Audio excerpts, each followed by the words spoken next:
The day Tomás decided to set out on the Camino de Santiago, dawn had come with a low, gray sky. The streets of his city, usually lively, seemed empty and cold. That morning, in front of the bathroom mirror, his face seemed more tired and lined. It wasn't his age that weighed, but the burden he carried inside. In recent months, after the betrayal he had suffered, his gaze had lost the vivacity that once distinguished him from his colleagues. His eyes no longer shone with determination, but with doubt. Every reflection seemed to ask him, "Is it worth it?" If you too have ever found yourself reflecting on a radical change in your life, continue reading to discover how Tomás transformed his path. And don't forget to subscribe to our channel for more stories of rebirth. Tomás didn't know anymore. He was lost between success and failure, between ambition and disappointment. He had fought for years to reach a position of prestige, and yet in an instant, everything seemed to collapse. A group of trusted people to whom he had opened his heart and confided his most intimate plans had betrayed him. They had plotted behind his back, trying to destroy what he had built. It wasn't just political damage, but something deeper. That betrayal had shaken his very identity. Who was he, if he couldn't even trust those closest to him? By the time he reached Santiago, the Camino had already affected him in ways he could never have imagined.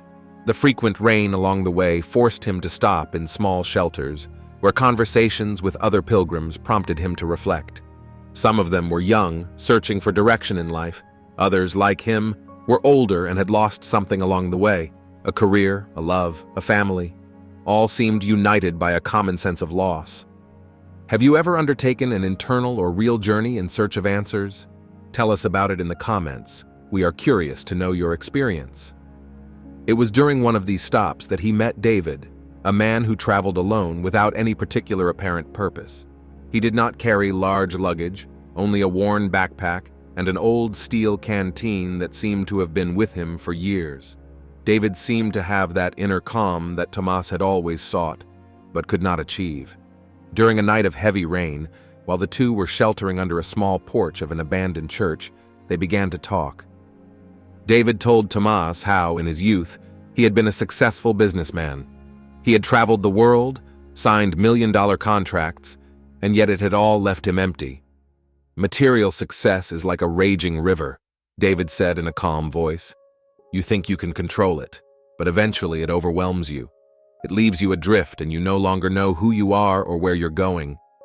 Those words echoed in Tomás's mind as he walked through the light rain that was falling on Santiago a few days later. The cold seeped into his bones, but he couldn't shake the weight in his chest. The city was crowded with pilgrims, people from all over the world, all here seeking something: redemption, peace, or maybe just a respite from the chaos of modern life.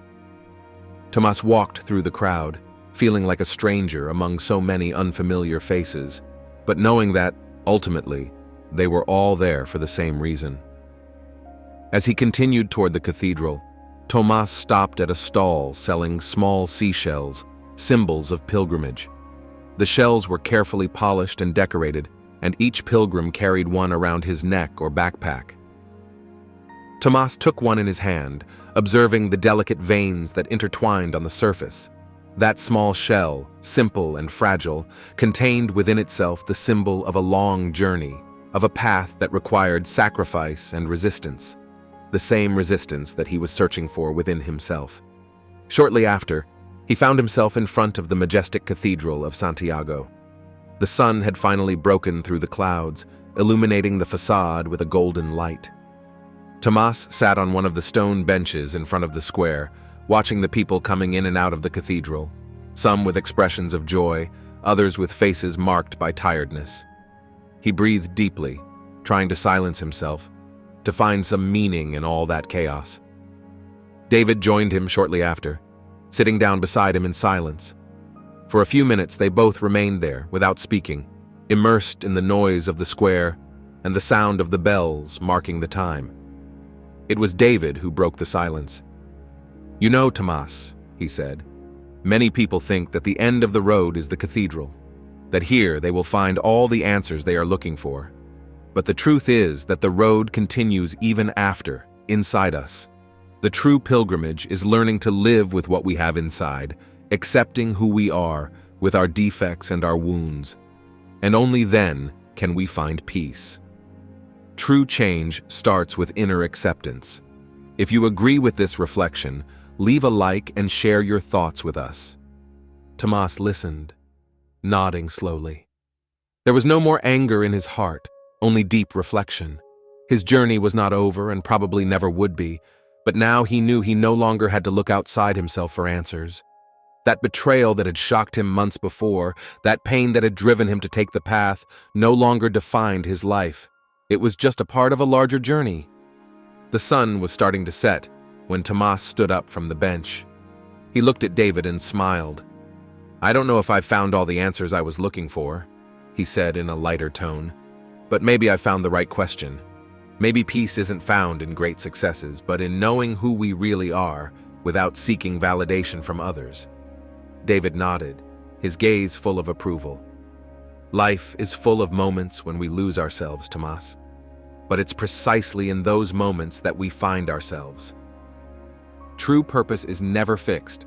It changes with us. The secret is to learn to move with it, accepting that change is part of our essence. Don't forget, life is a constantly evolving journey. Subscribe to our channel so you don't miss other stories that can inspire you to continue on your path.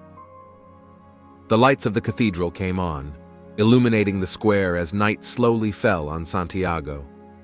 Tomás walked away, walking towards the future with a new awareness.